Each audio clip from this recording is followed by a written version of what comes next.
Manx Radio's Update with Beth Espy.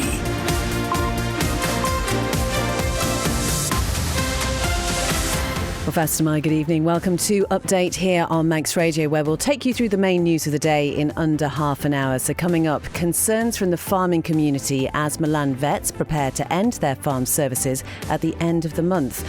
Also, specialist lawyers have now been called in to examine the Liverpool Ferry Terminal troubles. We'll have the latest on what they're looking into. A former health minister says the problems raised in the new Manx Care report are nothing new and have been talked about for years. And keep your eyes on the sky tonight, because we could be treated to a glimpse of the aurora again. There were some great photographs from last night. You can find those on our Facebook page. All that, the weather, the traffic and the travel. And as ever, if you'd like to get in touch, you can email studio@manxradio.com. We'll start with a roundup of the main news headlines with Chanel Fastomy. Milan Vets says to stop its farm veterinary services at the end of this month, citing a long-term decline in pastoral farming on the island. The company says continuing the service is no longer sustainable, but will help farmers transfer to other providers.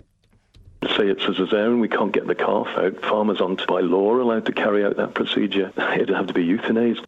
The infrastructure minister says specialist lawyers are currently trying to establish how a problem with the new Liverpool Ferry Terminal was able to happen. The important thing from my perspective is to get that berth working as soon as we can. And after a dazzling display last night, the Isle of Man residents will have another chance to spot the aurora tonight. If it is clear, then wrap up warm and go somewhere where you've got an uninterrupted northern horizon view.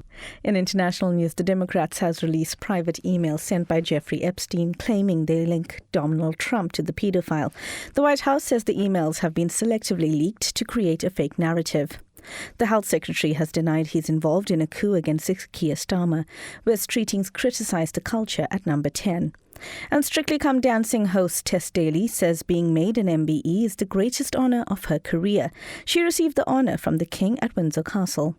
Those are your headlines. News at 6. Thank you very much indeed, Chanel. Now, the weather brought to you by Manx Glass and Glazing. And deep joy, first of all, there is heavy rain expected. So there's a yellow weather warning. It's in force from 6 p.m. until 6 tomorrow morning, affecting all the island overnight, leading to accumulations of around 10 to 20 millimetres. So there is a risk of 30 in some places. Likely again to be some further surface water flooding in locations, especially because there's loads of blocked drains still. And there's been a lot of rainfall recently, so the ground's really saturated. So there is a small risk of localised river flooding. If you've got any concerns about that, Civil Defence will be your port of call. So generally the forecast then, cloudy, outbreaks of rain this evening and overnight, and that will turn light and patchy towards the end of the night. Light northeasterly winds, they'll increase moderate to fresh for a time overnight. Maximum temperatures will be around 8 Celsius. Then tomorrow, cloudy, the small chance of some patchy light rain at times throughout the day. Certainly plenty of dry periods though as well.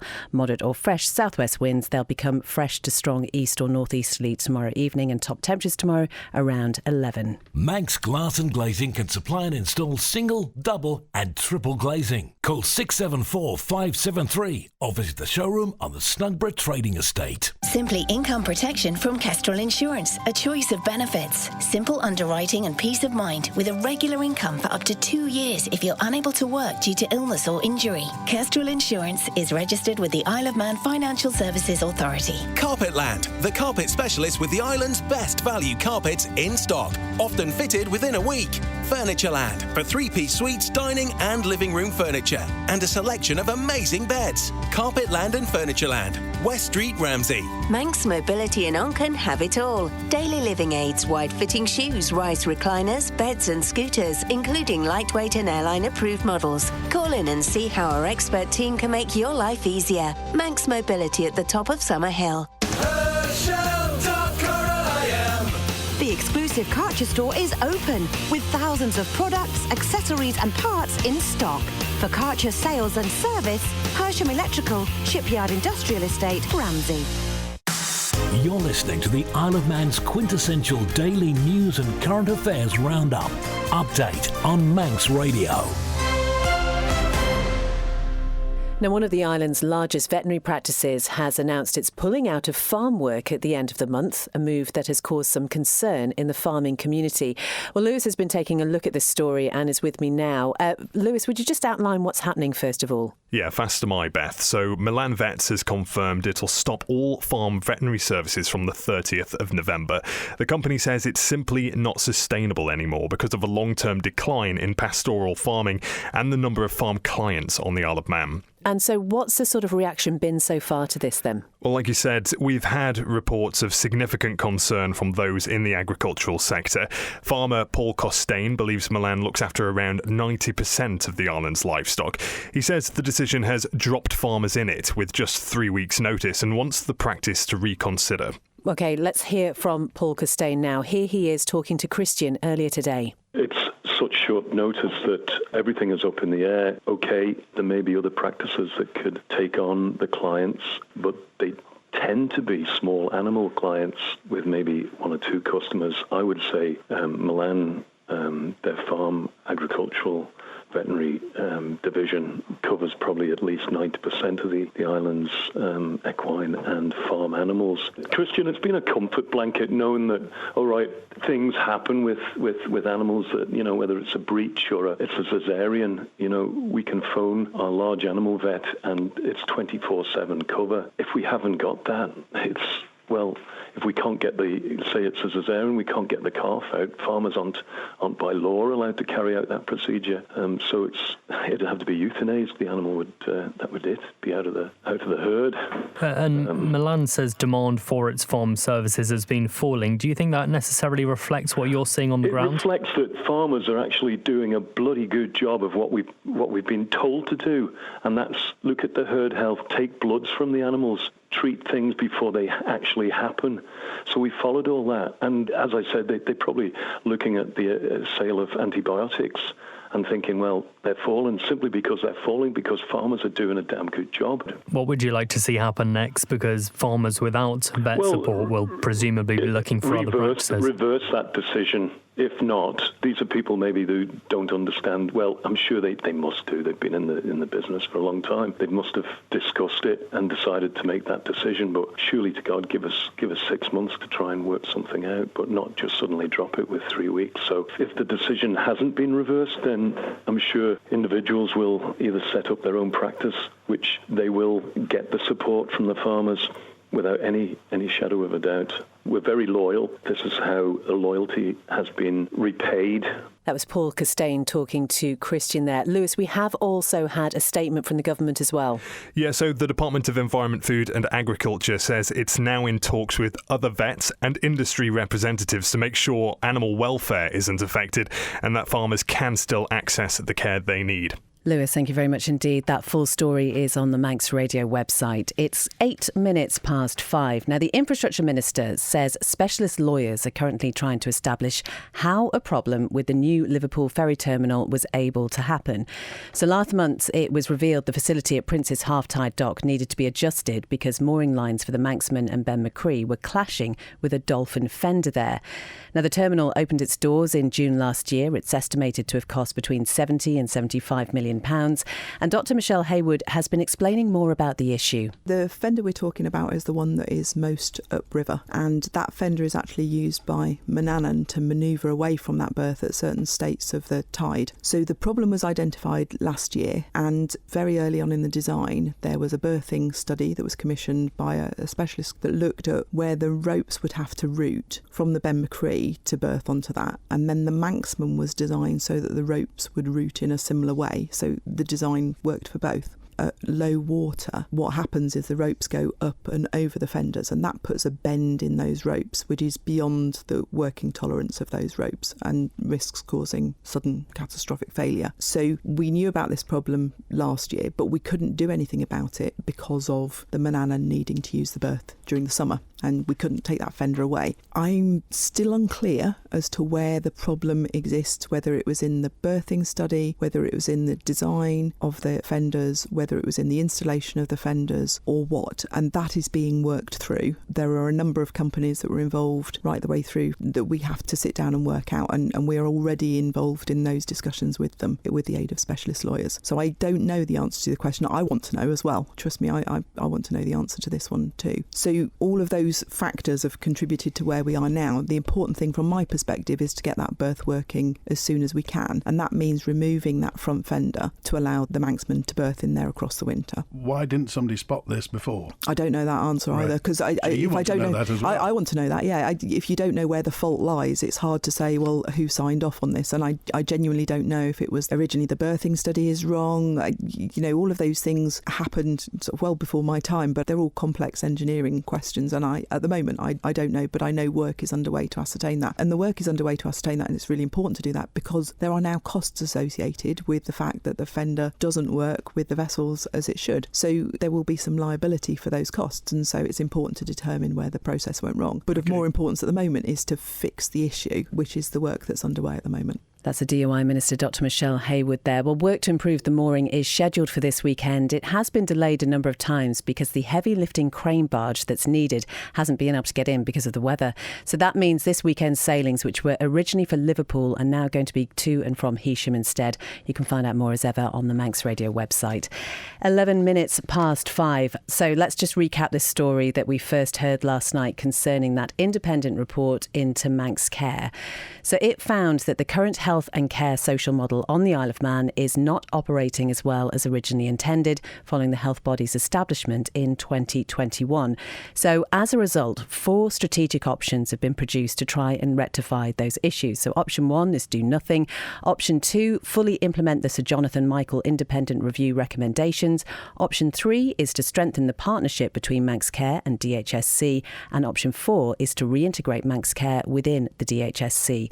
Well, the Ramsey MHK Laurie Hooper, who is, as you might remember, a former health minister, told Lewis that the issues identified in this report have been raised before, and it's the funding that he believes is the issue. This is the drum that I was banging for my entire time in health, is that actually you need a long-term funding plan for the health department. Seeing this report, it is embarrassing to see the government have to go out to external consultants to tell them something that anyone working in the system could already tell you, and in fact have been telling you for years. So I suppose the question I've got for the government is, why didn't they just listen to me, to Manx Care, to staff at the time and do some of these things? And actually, why didn't we just implement these parts of the Sir Jonathan report in the first instance? It all comes down to that budgetary question. That's the bit that we never did. We never implemented it. It's too difficult, not going to happen. But actually, time and time again, that's the core problem that needs addressing. So your option that you would take up would be option 2, fully implement the Sir Jonathan Michael independent review recommendations.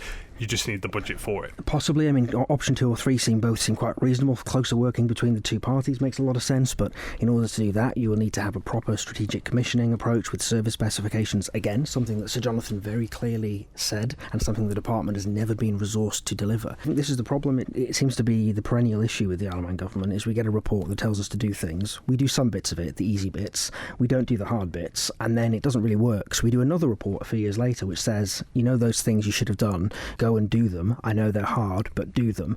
And then we'll accept this report, and no doubt Tynwald will vote in favour of receiving this and saying, yes, we should go and do these things. And in 3 years' time, I guarantee you we'll be in the same boat, coming back again, saying, sorry, Tynwald, but it isn't really working because we haven't done the hard bits, notably the finances. We haven't done that, so we can do another report and find out again what's going wrong. We're on a merry-go-round here, and I don't understand it. That's the Ramsey MHK former Health Minister Laurie Hooper talking to Lewis. Well, we did invite the Health Minister Claire Christian to respond to Mr Hooper's comments. Regarding the report, she said it provides an important opportunity to reflect on the current model, address particular issues and adapt appropriately. The findings will be debated, she says, in the December sitting of Tynwald, where members will have the opportunity to shape the next steps of our health and social care system. Our focus, says Claire Christian, must remain on delivering sustainable, high-quality services for the people of the Isle of Man.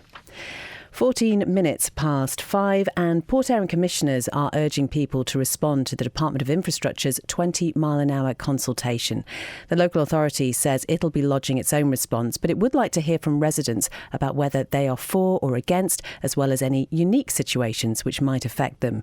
The chair of the commissioners, Hannah Mackenzie, believes it's really important for people to have their say, and now is the time, she says, for people to speak up and hopefully make a difference to their area. So it's a really important part of the village, the speed limit. So we're looking for everybody that has an opinion, whether it be for, against, or, something unique to where they live. They really should take the time to either fill out the online consultation. And if they're struggling to use that, then we have forms available in the George Herdman Library and in the office. And actually come back to the board, because as a board we represent people, and we're more than happy to collate the responses and make a decision based on what we receive back into the office. How important is it for people to get in touch with you guys about this? Well, I think it's really important because the Minister has stated that it's still in the consultation stages. It's still not in black and white. And therefore, if the public have very strong opinions, then now is the time when they really can speak up and hopefully make a difference to the area if they want to see a difference. Will the board be submitting something itself to the consultation, or will you be doing a slightly different route? We will definitely be doing a general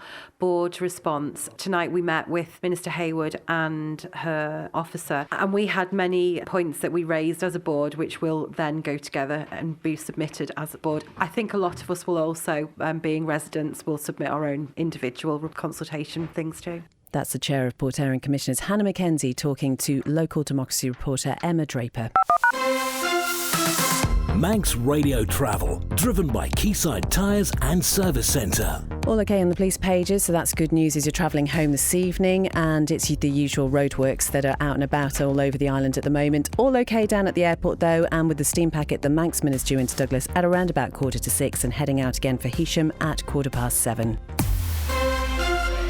Quayside Tyres and Service Centre with 1 year's free engine warranty from Castrol. Get more with Quayside. It's coming up to 16 and a half minutes past 5. So there's a school in Douglas that's been chosen for a new pilot project which will create a so-called adaptive classroom. And the aim is to make every child feel safe, supported and able to thrive. Now, it says it moves away from the traditional school concept, which tends to focus on behaviour, management and moves towards an environment that encourages connection, compassion and belonging. Schoolie Jobberly in Douglas has been chosen for the pilot scheme, and it's all pioneered by Ellenstone Ltd and Work Solutions. Christian Jones has been talking to the directors, Brendan Kenny and Paul Murphy. For the students, ideally they work on a classroom table, but some students feel more comfortable to sit on a sofa with a laptop table. If that works for them, they still do their work. We should encourage that. They shouldn't be forced to sit on a plastic chair on a table. If the work still gets done and they're comfortable, it's empowering the children to make their choice as well. That's a big part of the adaptive classroom. We're trying to make sure that all the students are treated equally within the classroom. Also with a height adjustable footrest on the chair, which helps with proprioception of the children. For the ones who need that, it works for them. I think a lot of schools aren't aware what is available from the education sector. A lot of them order the same things time and time again. The adaptive classroom is a unique approach to show schools that things are different. There's lots of choice out there now. Design of a classroom hasn't changed since Victorian times. That doesn't work, and we all know that doesn't work. It doesn't work within a commercial setting, and it definitely doesn't work within education. By working with the Isle of Man and Jubilee School, we are really transforming that classroom. Lots of schools will see this classroom and be very interested to see how this pilot scheme runs. It's not just the environment, it's also with the restorative training that comes along with that. A lot of design is also trauma-informed design, but it's things as the flooring colour, the wall colours, the lighting, all these things come together, combine to create the adaptive classroom. I hope there's a strategic plan to roll this out across all the schools on the island. Education is the bedrock of how we get our economic development through. We've got to bring the best people through on the island and give them the best opportunities. And there's a lot of neurodiverse people within classrooms. Like myself, I'm dyslexic. I left school at 16. I was excluded and I had to get out on my own and make my own way. What we want to do is help everyone have the same chance of success and help them to grow and thrive. That sounds like such a great project, and that was Brendan Kenny and Paul Murphy talking about the adaptive classrooms there. 19 minutes past 5. Well, if you're upset that you missed the spectacular aurora last night, don't worry, it could be out again tonight if the weather's all right, and apparently it could be equally as good. So Howard Parkin, he's from Astromanx, says despite that yellow weather warning for heavy rain, as long as the skies are pretty clear, we will be able to watch the light show. And he says last night the aurora forecast was at 8, and it could possibly be the same level tonight. We've been anticipating a decent auroral display for a few months now, and it looks like this last night, tonight, hopefully, are going to be it. I woke up at about quarter to 5 this morning. When I took a photo, there was still some shades, some colour that I could see in the photo that I captured. So it was still out there for a few hours. Oh, yeah, and it'll still be there now, ironically, but it's daylight, of course, so we won't see it. But what's happened, the technical reason for it, is that the sun has emitted 2 massive flares, 2 what we call coronal mass ejection, or CMEs. And these 2 flares, one of which at least is what we call an X5 flare, which is as big as it gets, impacted us yesterday. So that's had the effect of putting an aurora in the atmosphere, north and south hemisphere, of course, which will hopefully be still there tonight. And there are all sorts of predictions that it could be as good as it was last year. Right, now tell us about tonight's one. What can we expect? I know we've got a yellow weather warning for heavy rain, so that already puts a dampen on it. Just to add to it, if it does clear, we've also got a bright moon as well, but never mind that. What you need to do is go outside repeatedly throughout the evening and see if the sky is clearing to the north. If the sky is clearing to the north, then keep looking or go back out again an hour or so later. Statistically, aurora always seems to be the best after midnight. That said, last year it was before midnight. But this particular display, from what evidence we've got from last night, is that it went on as soon as the sky cleared, the aurora was there.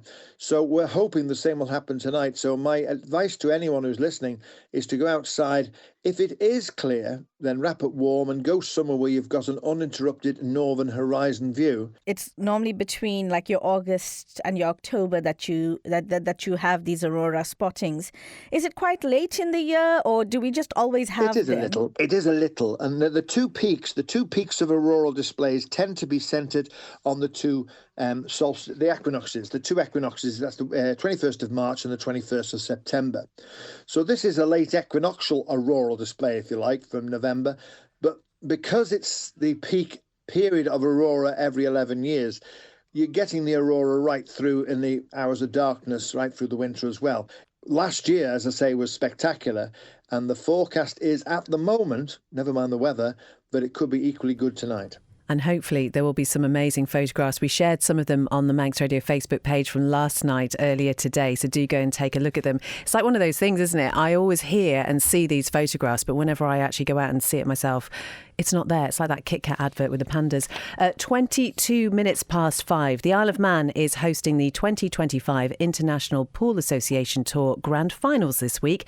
It began with a fly around today before the finals from Friday to Sunday and features the island's only professional pool player, David Adanal, among those involved. David and IPA Secretary Bronham Ward speaking to Darren Timpson here. I made a final of one of these events 18 months ago and not been to the last 8 since, so that's certainly something I'd like to achieve at some point. I think doing it in the Isle of Man would be the best location for me to do it on home soil. We've had this event now probably about 5-6 years now. It's always been a great event. They're very, very popular with the locals as well. Great for the locals to have a taste of an event like this, because I do it, 5, 6, 7 times a year. And it's great for them to have a go at it as well. And do you think this will be able to maybe put a few local players as well onto the pool map, I suppose, a little bit? Yeah, definitely. Yeah, we have quite a few good players over in the Isle of Man. So, that's exactly always been my goal, to try and get other players on the IPA as well. And, I've been doing it to try and put the Isle of Man on the pool map, so to speak. And as you say, so something I'd like to see other players do, because we certainly do have other quality players that can certainly do that. We do get lots of local entries into the event. So in that respect, it does give more amateur players from the island a taste of how events are run, and they get an opportunity to sort of watch out professional players. Yeah, I spoke to David yesterday. How good is it to see then there's also a professional Isle of Man pool player as well involved in this competition? Well, I think it kind of rewards Dave for he has been a professional pool player for a long time, and he has travelled the length and breadth of the UK, always travelling himself on his own from the island, and we all know that sometimes can be a bit difficult. And I think he's very proud that the IPA can come to the island, and so that he can show his compatriots then exactly how he progressed to become a professional player. Oh, that's lovely. Bronwyn Ward there and David Adnall's talking to Darren Timpson a little bit earlier today. 24 minutes past 5. Rob is here now with the sports news. Faster Mai, good evening. Faster Mai. Well, starting off with motorsport, because Honda Racing has confirmed Dean Harrison and John McGuinness will remain with the team for next year's Isle of Man TT. Harrison returns following a season that saw him secure 2 TT wins in the Superstock class, as well as podiums at the Northwest 200. For McGuinness, 2026 will be his 30th year of competition at the Isle of Man TT. Both will also form Honda Racing UK's road squad for next year's Northwest 200, in which McGuinness will be aiming to make his 100th race start at the Northern Ireland meeting. Well, in the announcement, Harrison says he's excited to be staying with Honda for another year and build on the hard work they've already done. Meanwhile, McGuinness adds, "I've been on a journey that has not stopped giving. It's been like Christmas Day over and over again," and that he couldn't be prouder to keep on going and be part of this team. Well, away from road racing in 2026, Harrison is also expected to contest the Pirelli National Superstock Series, making the switch from British Supersport Championship, which he was part of this season. Also in motorsport, a host of stars of the Isle of Man TT races will get their campaigns at the 2025 Macau Grand Prix underway tonight. The 57th edition of the Macau Motorcycle Grand Prix is scheduled to begin with free practice from around 11:45pm UK time this evening, or 7:45am on Thursday the 13th of November local time. 2 Manx riders will be among the 20-strong field of competitors this year, with Marcus Simpson and Michael Evans taking part in their second and third appearances at the meeting respectively. Also among the entries are 2024 Senior TT Champion Davey Todd, 13-time TT winner and TT outright lap record holder Peter Hickman, as well as the likes of Michael Sweeney, Rob Hodson and David Johnson, to name just a few. The schedule does remain subject to change depending on prevailing conditions and circumstances. And finally, the Manx Rally has been crowned the Pro Tyre Asphalt Rally Championship Rally of the Year for the 3rd year in a row. The 2025 Ireland meeting claimed the prize during the Pro Tyre Motorsport UK Asphalt Rally Championship Gala prize-giving ceremony held at Drayton Manor Hotel in Staffordshire last Saturday. It's after the event claimed the same prize in both 2023 and 2024. Thank you very much indeed, Rob. Have I asked you before if you've been in a rally car? You look like the sort of person who would have been. No, but it's something I've been keen to do. Really? I have been chatting with the guys over at Manx Autosport. Maybe later in the year there might be a chance just to give it a go. That's all I know, though. You know, it's something we might try and see if we can make it happen. I'd love to do it. Oh, yeah, and we could strap a camera to you, yeah? Possibly. I don't know, though, if I'd be given the responsibility of pace notes, because that is a real art and it's a very important job in there. So I don't know if I'd have to brush up on the skills. Well, no experience beforehand, so Maybe just chuck you in the boot. Yeah, you'll enjoy that. I'll be fine. Rob, thank you very much indeed. That is all from Update this evening. Coming up next on Manx Radio, it is Spotlight. And tonight, H catches up with 2 of the actors involved in a forthcoming performance of Ibsen's The Doll's House, which is taking place at the Ballacameen Studio Theatre.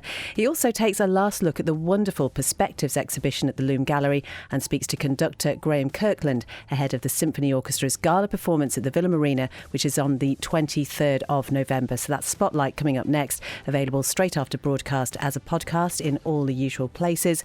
Then at 6pm, it's Greatest Hits with Chris Kinley. At 9, it's the Opera Hour with Ernie Thorne, and tonight he tells the story of an opera written to commemorate Armistice Day and other operas connected with war. So that will also be available as a podcast shortly after broadcast as well. And then Rianne will be with you from 10 with After Hours. Update will be back at 5 tomorrow. Whatever you're doing this evening, get some photos of that aurora if you can, and we'll talk to you then.